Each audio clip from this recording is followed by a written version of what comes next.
Okay student, देखिए ये video next जो है ये अगेन क्लास 10 के लिए है और हम लोग पढ़ा जा रहा था स्केलेटरी सिस्टम। क्यों? हाँ, नेक्स्ट पार्ट। यस, मेरे स्टूडेंट कह रहे हैं का नेक्स्ट पार्ट भी बोल दीजिए, तो स्केलेटरी सिस्टम का नेक्स्ट पार्ट क्लियर है। देखिए अभी तक मैंने आपको क्या बताया था कि जितने भी मेटाबॉलिक एक्टिविटीज़ होती हैं बॉडी में, किसी भी ऑर्गेनिज्म में, तो जो सेल में जो रिएक्शंस होती हैं, एक्टिविटीज़ होती रहती हैं, उन रिएक्शंस को क्या बोलेंगे? Metabolic reactions. क्या बोलेंगे? Metabolic reaction. कहाँ पर होंगी? सेल्स में। सेल्स में कोई भी रिएक्शन वगैरह हो रहा है, कुछ क्रियाएं हो रही हैं, सबको मेटाबॉलिज्म बोला जाता है या मेटाबॉलिक रिएक्शन बोला जाता है। और उसी में बनेगा वेस्ट मटेरियल। क्या बनेगा? Waste material. तो वेस्ट मटेरियल CO2 हुआ या नाइट्रोजनस वेस्ट मटेरियल हुआ, उसको निकालने का जो प्रोसेस होगा वो क्या कहलाएगा? एक्सक्रीशन। क्यों? क्या कहलाएगा? एक्सक्रीशन कहलाएगा। आफ्टर दैट जो स्केलेटरी मटेरियल है, नॉर्मली जो एनिमल्स में जो प्रॉब्लम होता है उनको निकालने के लिए, तो मेन जो स्केलेटरी मटेरियल होता है वो होता है nitrogenous waste material. Nitrogenous waste material. तो नाइट्रोजनस वेस्ट मटेरियल में क्या आएगा? एक आएगा अमोनिया, जिसमें नाइट्रोजन होता है। क्या होता है? नाइट्रोजन। ऐसे हो गया अमोनिया, ठीक है। आफ्टर दैट हो गया अमीनो एसिड्स, फिर हो गया यूरिया, ठीक, यूरिक एसिड। ये सभी जो है इस सब में नाइट्रोजन होता है। क्या होता है? नाइट्रोजन। तो जब सेल में मान लीजिए कोई कोशिका है, उसमें प्रोटीन वाला पदार्थ का जब मेटाबॉलिज्म होगा तो ये नाइट्रोजन वाले, क्योंकि जो प्रोटीन होता है, प्रोटीन की यूनिट क्या होती है? Amino acid. प्रोटीन किससे मिलके बना होगा? Amino acid. अमीनो एसिड में नाइट्रोजन होगा। तो जब प्रोटीन का डिग्रीगेशन वगैरह होता है सेल में, तो उसी से बनता है क्या? Nitrogenous waste material. ठीक है। तो आपको कनेक्ट क्या करना है? नाइट्रोजनस वेस्ट मटेरियल जो होते हैं वो किससे रिलेटेड होते हैं? प्रोटीन वाले से। ठीक है। तो अब अलग अलग एनिमल में अलग अलग वेस्ट मटेरियल हो सकता है नाइट्रोजनस। कुछ में क्या हो सकता है? अमोनिया। कुछ में क्या हो सकता है? Amino acid. कुछ में क्या हो सकता है? यूरिया। कुछ में हो सकता है यूरिक एसिड। ठीक। जो स्पाइडर्स होते हैं ना, मकड़ियाँ जो होती हैं, उनमें जो होता है ग्वानिन होता है। ग्वानिन ये भी एक टाइप का नाइट्रोजनस वेस्ट मटेरियल है जो स्पेशल है। किसके लिए? स्पाइडर्स के लिए होता है। ठीक है। अब पूछे कि मतलब अब, क्योंकि देखिए जैसे ये है अमोनिया, ये नॉर्मली जो होता है जो वाटर में होते हैं, जैसे फिशेस वगैरह हो गए, उसमें नाइट्रोजनस वेस्ट मटेरियल क्या होगा? अमोनिया। तो अमोनिया को अपने बॉडी से रिमूव करेगी, नाइट्रोजनस वेस्ट मटेरियल क्या। फिर अमीनो एसिड भी कुछ सिंपल एनिमल्स में होता है। ये क्या है? यूरिया। ह्यूमन बींग्स में मेन नाइट्रोजनस वेस्ट मटेरियल क्या है? यूरिया। इसीलिए ह्यूमन बींग्स को क्या बोलते हैं? उसको नीचे करो जी, ब्लैक हो गया पूरा। इस वाले में लगाइए, हाँ ऊपर वाले में। ये भी होना जरूरी है। क्यों? हाँ, यस, वेरी गुड, ये भी होना जरूरी है। वीडियो के बीच में ही सब पूरा ब्लैक हो गया। ये क्लियर हुआ? हाँ, नहीं कटे उटेंगे नहीं, कौन जाएगा इतना ही करने, इसे पड़ा रहेगा ऐसे। देखिए ये हो गया, नो प्रॉब्लम। तो यूरिया किसके लिए है? ह्यूमन बींग्स में। और भी अदर एनिमल में हो सकता है यूरिया, तो इसीलिए इसको बोलेंगे यूरियोटेलिक। क्या बोलेंगे? यूरियोटेलिक। और जो इंसेक्ट्स होते हैं, जो कीड़े मकोड़े होते हैं, उनमें normally waste nitrogenous waste material होता है, वो होता है यूरिक एसिड। ठीक है। तो कुछ चीज़ों को याद करिए जो वाटर में नॉर्मली इजीली रिमूव करेंगे, रिमूव करेंगे नाइट्रोजनस वेस्ट मटेरियल, तो उसमें अमोनिया, अमीनो एसिड होगा। अच्छा, सबसे सिंपल इसमें कौन है? Amino acid. उसके बाद क्या है? अमोनिया, फिर यूरिया, यूरिक एसिड, ग्वानिन, ये सभी हैं। तो आप कुछ याद कर सकते हैं। ह्यूमन बींग्स में क्या होगा? और जो इंसेक्ट्स होंगे उसमें क्या होगा? Uric acid. और ग्वानिन किस में होगा? स्पाइडर्स में। ये सब फिशेस वगैरह में या कुछ अदर एनिमल में पाया जा सकता है। क्लियर है? तो मेन स्केलेटरी सिस्टम का काम है नाइट्रोजनस वेस्ट मटेरियल को बाहर निकालना। किसको? Nitrogenous waste material. तो ये जो चैप्टर है वो नॉर्मली ह्यूमन बींग्स के दिया गया। ह्यूमन, तो आप जो पढ़ रहे हैं स्केलेटरी सिस्टम, वो किसका पढ़ना है? ह्यूमन बींग्स का। ठीक है। Human skeletal system. तो कल ही आपने देखा था एक सिंपल फिर से फिगर बना, 2 किडनीज हैं। क्यों? इनको ब्लड सप्लाई हो रहा है और उस ब्लड में क्या है? यूरिया भी। इनको इन हो रहा है ब्लड, फिर ब्लड आउट हो जा रहा है, फिर दूसरे से आर्टरी से आ रहा है, वेन से चला जा रहा है। और ये किडनी क्या कर रही हैं? जो ब्लड में इनको मिल रहा है यूरिया, उसको वाटर के साथ वो अलग कर रही हैं। ठीक है, फिल्टर पे। अब वो इस नली के द्वारा आएगा, इससे भी एक नली आएगी, इससे भी नली आएगी। इनको क्या बोलेंगे? यूरेटर्स। और फिर यहाँ पे ऐसे एक रिजर्वायर होगा स्टोर करने वाला, क्या बोलेंगे? Urinary bladder. और फिर यहाँ पे होगा यूरेथ्रा, जिसके थ्रू बाहर निकल जाएगा। क्लियर है? ये तो आप लोग जान ही रहे हैं। अब आज मैं आप लोग को बताऊंगा, कल मैंने आपको क्या बताया था कि हर किडनीज में उसकी स्ट्रक्चरल और फंक्शनल यूनिट होती हैं। नेफ्रॉन। क्या होता है? नेफ्रॉन। ठीक है, नेफ्रॉन। आप देखिए, नेफ्रॉन के अंदर ही किडनी है, सॉरी किडनी के अंदर ही नेफ्रॉन है। हाँ, जो 2 किडनी है, अब दोनों किडनी में लगभग कितना 10 लाख। कितना? 10 लाख। क्या? नेफ्रॉन, छोटे छोटे नेफ्रॉन होंगे इसमें।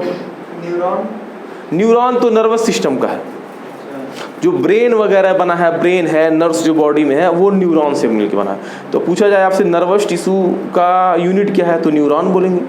न्यूरॉन एक सेल है। न्यूरॉन क्या है? एक सेल है। ये जो है ये किडनीज में पाए जाते हैं, इनको क्या बोलते हैं? नेफ्रॉन। ठीक है, अच्छा इसका नाम, अब यहाँ दोनों किडनी में लगभग कितने हो जाएंगे? 20 लाख हो जाएंगे। ठीक है, एक किडनी में कितना? 10 लाख। ठीक, नाम क्या है? नेफ्रॉन। ठीक है, अब पूछे किडनी की स्ट्रक्चरल और फंक्शनल यूनिट क्या है? नेफ्रॉन है। क्योंकि मैंने अभी आपको बताया ना कि किडनी क्या करती है? ब्लड से यूरिया को अलग करती है, वाटर स्वरूप फॉर्म में अलग, उसका मेन काम यही है। लेकिन अब ये कितने होते हैं इनका नाम, जो इसकी मेन यूनिट होती है वो कैसे किडनी काम करता है, तो उसमें क्या पाया जाता है? नेफ्रॉन। और वही नेफ्रॉन ही मेन काम करते हैं। पूरी किडनी तो बड़ा आप देख रहे हैं, ठीक है। अभी किडनी के अंदर देखिएगा तो उसमें जो पार्ट्स होते हैं वो मैं आपको बता रहा हूँ। तो नेफ्रॉन भी बोलते हैं, फिर इसको बोलेंगे यूरिनिफेरस ट्यूब्यूल्स भी बोलेंगे, ठीक है। और इसको रेनल ट्यूब्यूल भी बोलेंगे। क्या बोलेंगे? रेनल ट्यूब्यूल बोलेंगे। इसके 2-3 नाम हो सकते हैं, ठीक है। तो नेफ्रॉन बोले या यूरिनिफेरस ट्यूब्यूल बोले या रेनल ट्यूब्यूल बोले तो क्या समझेंगे आप? नेफ्रॉन को ही समझेंगे। कहाँ है नेफ्रॉन? किडनी। क्लियर है? फिर अब यहाँ पे, अब देखिए यहाँ पे जो मैंने फिगर बनाया है इसको समझने का प्रयास करिए। क्या चीजें हैं इसमें? देखिए ये मान लीजिए किडनी है, एक किडनी, ठीक। तो इसमें देखिए इधर वाला पार्ट ऐसे ये उठा होता है और इधर वाला अंदर की तरफ होता है, ठीक है। तो ये जो यहाँ पे अंदर ऐसे गड्ढा जैसा स्ट्रक्चर होता है इसको क्या बोलेंगे? हाइलस बोलेंगे। क्या बोलेंगे? क्लियर है? वो आउटर पार्ट होता है। फिर अब ये किडनी, मान लीजिए किडनी देख रहे हैं ऐसे, अब इसको जब इसको स्ट्रक्चर इसका काटेंगे तब आपको 2 पार्ट मिलेंगे। एक जो आउटर पार्ट होगा ये बाहर की तरफ, कौन सा? ये बाहर है ना, ये वाला जो पार्ट है, ये देखिए इसको बोलेंगे कॉर्टेक्स। क्या बोलेंगे? कॉर्टेक्स। और जो अंदर वाला पार्ट है इसको बोलेंगे मेडुला, ठीक है। तो किडनी का इंटरनल स्ट्रक्चर जब देखेंगे उसको अंदर से, तो कितने पार्ट होंगे? 2 पार्ट। कौन कौन सा? कॉर्टेक्स और मेडुला। कॉर्टेक्स और मेडुला समझ में आ गया? अब ये क्लियर हो गया, ये वाला कॉर्टेक्स हो गया, ये वाला मेडुला हो गया। अब यहाँ पे जब और भी इस किडनी के अंदर देखेंगे तो आपको इस तरीके के स्ट्रक्चर दिखाई देंगे। यहाँ पे मैंने किडनी बनाया ऐसे, ये कॉर्टेक्स है, इधर कॉर्टेक्स है, इधर मेडुला है। तो ये मेडुला देखिए नाम है यहाँ पे मेडुलरी पिरामिड्स या रेनल पिरामिड्स भी कह सकते हैं, किडनी के पिरामिड्स भी बोल सकते हैं, ठीक है। लेकिन कहाँ पर है? मेडुलरी। देखिए आउटर वाला पार्ट ये कॉर्टेक्स है और ये वाला क्या है? मेडुला है। क्लियर है? तो यहीं पर ऐसे इस तरीके का स्ट्रक्चर पाया जाता है, ऐसे ऐसे, ठीक है। पिरामिड जैसे स्ट्रक्चर, पिरामिड ऐसे होता है ना, ऐसे पिरामिड ऐसे होता है, तो ऐसे पिरामिड जैसे इसी नाम, इसलिए इसका नाम है मेडुलरी पिरामिड्स। क्या नाम है? आइए किडनी में इसकी संख्या कुछ वेरी हो सकती है, 8 से लेके कितना? 18 तक, ठीक है। तो इस टाइप का जो स्ट्रक्चर होगा इसको क्या बोलेंगे? मेडुलरी पिरामिड्स बोलेंगे। क्लियर है? कितना हो सकता है वो? 8 से लेके 18 तक। क्लियर है? फिर अब यहाँ पे देखिए इस फिगर को समझिए। देखिए ये 1 2 3 4 5 मान लीजिए 5 है इसमें, लेकिन 8 से लेके 18 तक ये होता है। क्या नाम है इसका? मेडुलरी पिरामिड, ठीक।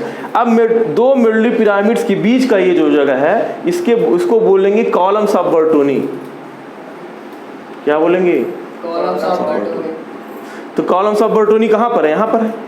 ये भी है कॉलम्स ऑफ बर्टोनी, सब कॉलम ऑफ बर्टोनी है, ठीक है। अब ऐसे इसमें भी ये पार्ट ऐसे कॉलम्स ऑफ बर्टोनी भी होता है इसमें, ठीक है। यहीं पे ऐसे निकला हुआ पार्ट होता है, ऐसे इसका ऐसे छोटा सा निकला पार्ट होगा जिसको बोलेंगे रेनल पैपिला।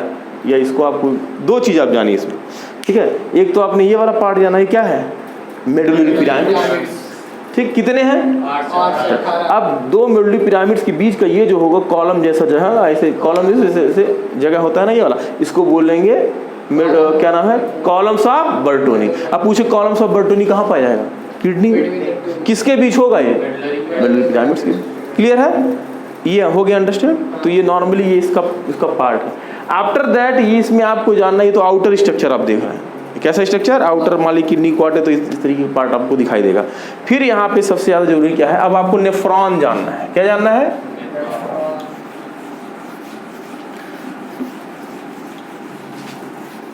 और नेफ्रॉन ही क्या करता है, ब्लड से यूरिया और वाटर को अलग करता है।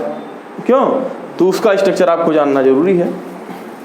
अब देखिए, ये देखिए, अब यहाँ पे मान लीजिए, इसको, इस फिगर को अंडरस्टैंड करिए आप। जैसे मान लीजिए कि ये एक किडनी है, ठीक है, ये किडनी है, और इसमें मान लीजिए ऐसे आया, यहाँ पे एक ब्लड सप्लाई करने वाला एक आया, ब्लडिंग हो रहा है, तो ये ऐसे ब्रांचेस में डिवाइड होगा, 2 में डिवाइड होगा, फिर 3 में, फिर ऐसे, और ये भी डिवाइड होगा, ऐसे ढेर सारे से डिवाइड हो जाएगा, ठीक है। तो लास्ट जो सबसे महीन पतला होगा, इसको बोलेंगे क्या, कैपिलरी। क्या बोलेंगे? ठीक है, या इसको आर्टेरियोल बोलेंगे। क्या बोलेंगे? मतलब एक तो लेकर आ रहा है ब्लड, लेकिन वो धीरे धीरे ब्रांचेस में डिवाइड होगा, और भी पतला डिवाइड होगा, फिर और डिवाइड होगा, एकदम बहुत महीन पतला से डिवाइड हो जाएगा। इसको आर्टेरियोल बोलेंगे। क्या बोलेंगे? आर्टेरियोल। क्लियर है? तो सबसे महीन जो डिवाइड हो गया उसका क्या नाम है? आर्टेरियोल। वो ब्लड वेसल्स है। क्या है? Blood vessels. कोई कंफ्यूजन है किसी को? ठीक। अब देखिए, तो मान लीजिए किडनी के अंदर ही एक आर्टेरियोल है, ये सबसे महीन वाले से पतला ऐसा है, इधर बना है। ये समझ में आ गया? ये वाला समझ में आ गया ना? एक ब्लड उसमें आया, ब्लड वेसल्स, और डिवाइड हो गई, फिर उसके बाद जो वो भी धीरे धीरे डिवाइड हो गई, एकदम महीन पतली सी डिवाइड हो गई। जो सबसे महीन पतली होगी उसको क्या बोलेंगे? आर्टेरियोल। क्या बोलेंगे? आर्टेरियोल। क्लियर है? अब ये मान लीजिए एक आर्टेरियोल है, ऐसे सबसे महीन पतली वाली है, ठीक। तो ये फिर जब ऐसे आएगी, इसके बाद ये भी बस बार बार ऐसे पतला डिवाइड हो जाएगी, ऐसे खूब ऐसे महीन पतला पतला से डिवाइड हो जाएगी ये भी, ठीक है। एक आर्टेरियोल सबसे महीन है, सबसे पतली है, वो भी डिवाइड हो गई, कई बार डिवाइड होकर फिर वो इसे इकट्ठा हो जाएगी, फिर एक बना लेगी ऐसे सिंगल। एक इन हो रहा है, एक फिर आउट हो रहा है। अब बीच में ढेर सारा महीन पतला पतला डिवाइड हो गया है। कोई कंफ्यूजन है किसी को? तो जो ब्लड लेकर आ रही है उसको बोलेंगे अफरेंट आर्टेरियोल। क्या बोलेंगे? अफरेंट आर्टेरियोल, ठीक है। आज जो लेकर जा रही है उसको क्या बोलेंगे? इफरेंट।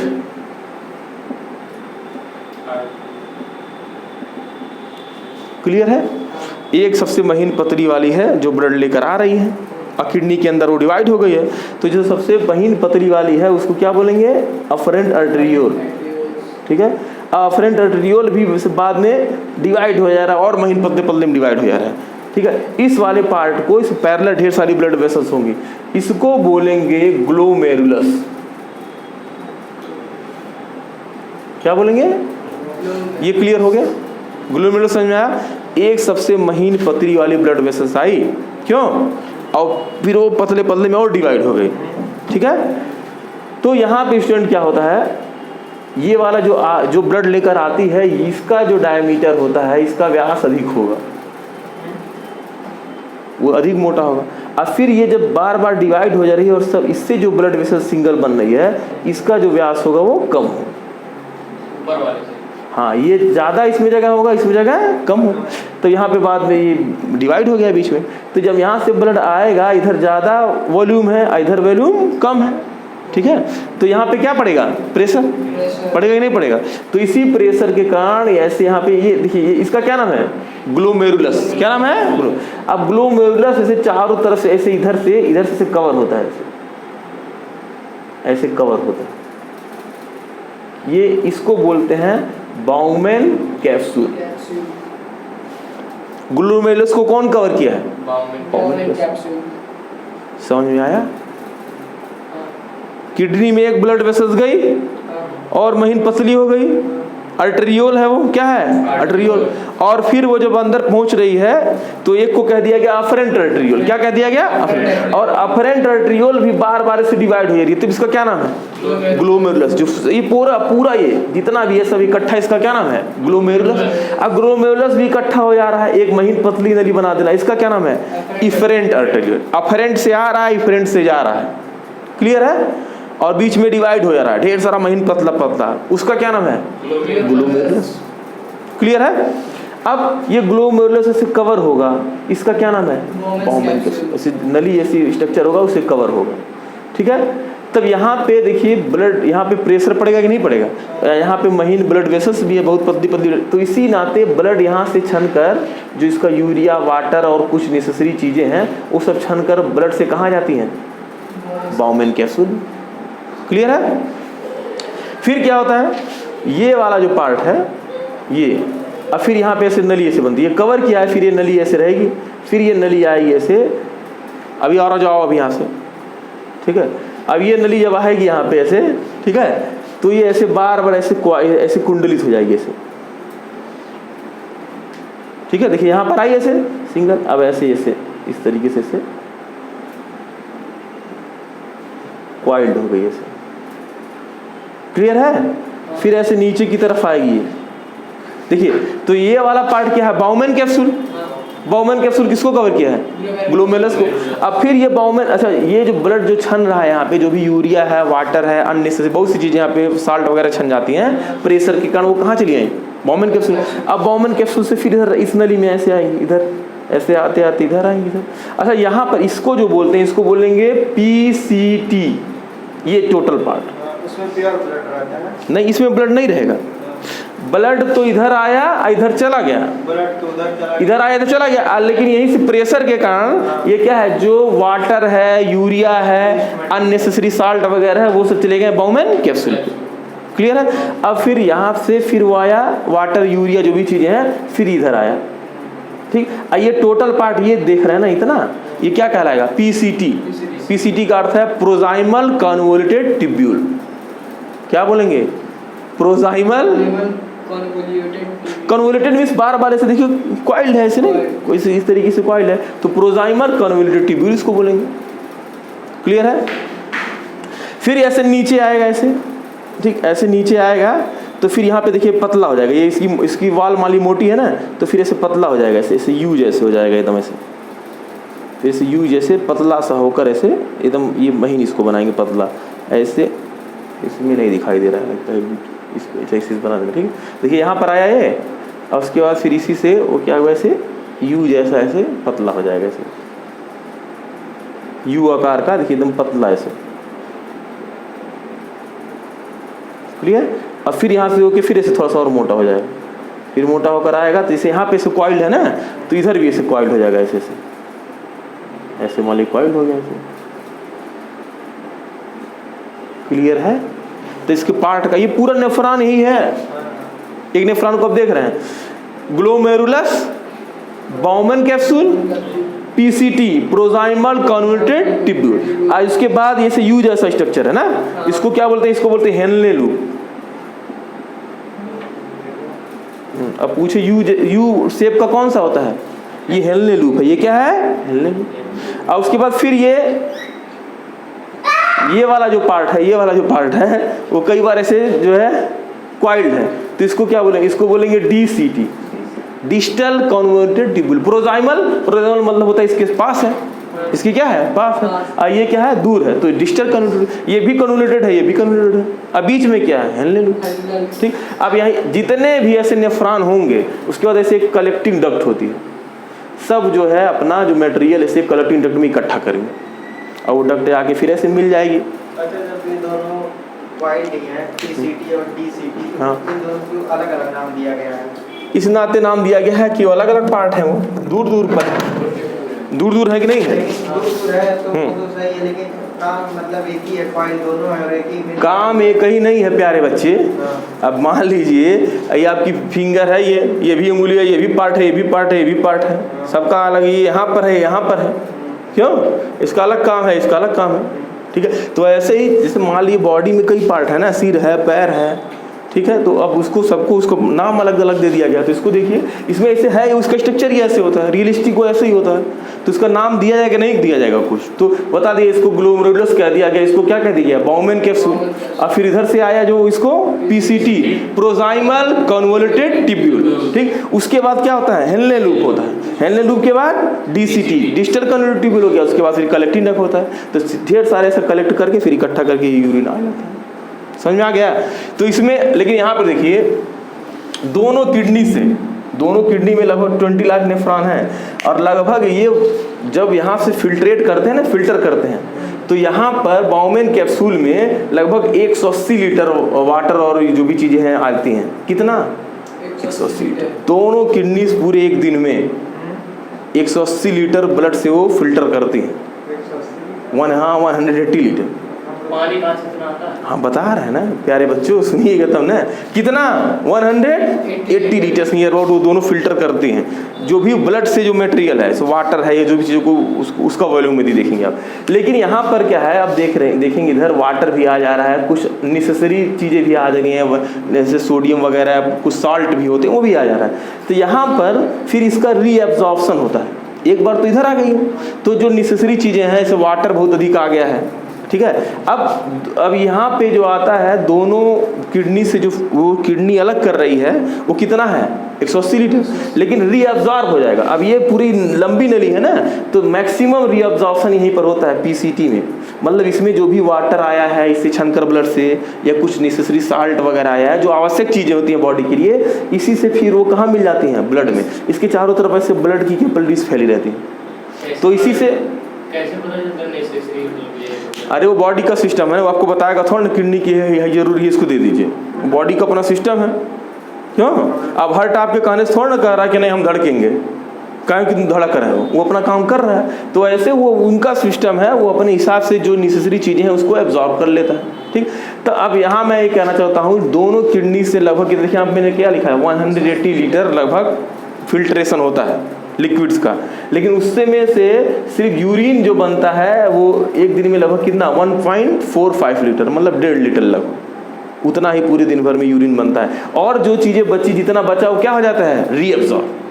क्या हो जाता है? ये पूरी जो लंबी नली है, इसी के द्वारा वो कहाँ चल जाता है, क्योंकि लंबी नली यहाँ से आएगी ऐसे, तो धीरे धीरे सभी चीज़ें कहाँ जाती रहती हैं? ब्लड में मिलती रहती हैं। ठीक। मैक्सिमम एब्जॉर्प्शन, रीएब्जॉर्प्शन, देखिए रीएब्जॉर्प्शन कहा गया है, पुनः एब्जॉर्प्शन वो कहाँ पर होता है? पीसीटी वाले। क्लियर है? ये वीडियो बन गया लगभग 22 मिनट का। समझ में आ गया नेफ्रॉन का? किसी कोई दिक्कत? अब देखिए एक चीज़ और जान लीजिए। अच्छा, यहाँ इसके पार्ट कौन कौन से नेफ्रॉन के? नेफ्रॉन के पार्ट कौन कौन से हैं? एक क्या हो गया? आर्टरियोल। एक नहीं, इसको नहीं गिना जाता है, अफरेंट डिफरेंट को नहीं। आप यहाँ से देखेंगे, पहला हो गया ग्लोमेरुलस। क्या हो गया? ग्लोमेरुलस। फिर क्या हो गया? Bowmen capsule. तो इसमें ब्लड वाला मेन पार्ट कौन है? ब्लड की कैपिलरीज वाला। पूछे कौन सा ब्लड की महीन पतली नली से बना हुआ है? ग्लोमेरुलस बना हुआ है। ब्लड कौन लेकर आ रहा है? Afferent arterial. लेकर कौन जा रहा है? किससे लेकर जा रहा है? ग्लोमेरुलस। ठीक है। ग्लोमेरुलस को कवर कौन किया है? ठीक है। अच्छा, तो ग्लोमेरुलस और बाउमेन कैप्सूल दोनों को, इन दोनों को भी एक साथ इस नाम दे दिया जाता है। इसको बोलेंगे रीनल कैप्सूल। क्या बोलेंगे? रीनल कैप्सूल बोलेंगे, या बोलेंगे मेलपिगियन बॉडी।